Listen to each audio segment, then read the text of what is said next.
তরুণ এবং যুবকদেরকে সাবধান হতে হবে। আমাদের কথায়, আমাদের আচরণে, আমাদের কর্মকাণ্ডের মধ্যে গণ অভ্যুত্থানের পক্ষের শক্তিদের মধ্যে কোনোভাবে যেন ফাটল তৈরি না হয়।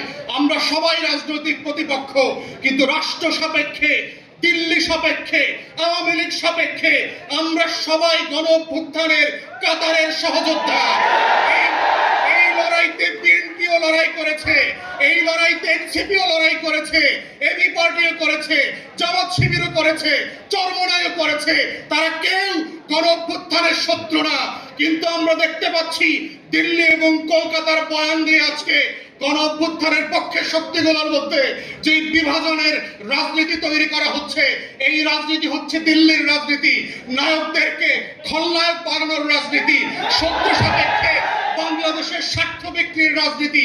অতএব সেই রাজনীতির ব্যাপারে প্রত্যেকটা রাজনৈতিক দল এবং নেতাকে সজাগ সচেতন যেমন থাকতে হবে, তেমনি ভিজিলেন্ট থাকতে হবে।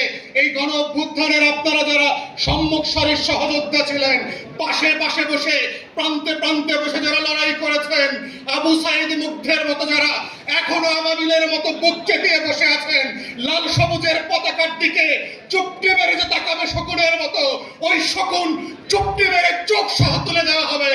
সার্বভৌমত্বের প্রশ্নে, স্বাধীনতার প্রশ্নে, আজাদির প্রশ্নে কোনো কম্প্রোমাইজ হবে না। এটাই হচ্ছে আগামী দিনের নতুন বাংলাদেশের একমাত্র বয়ান।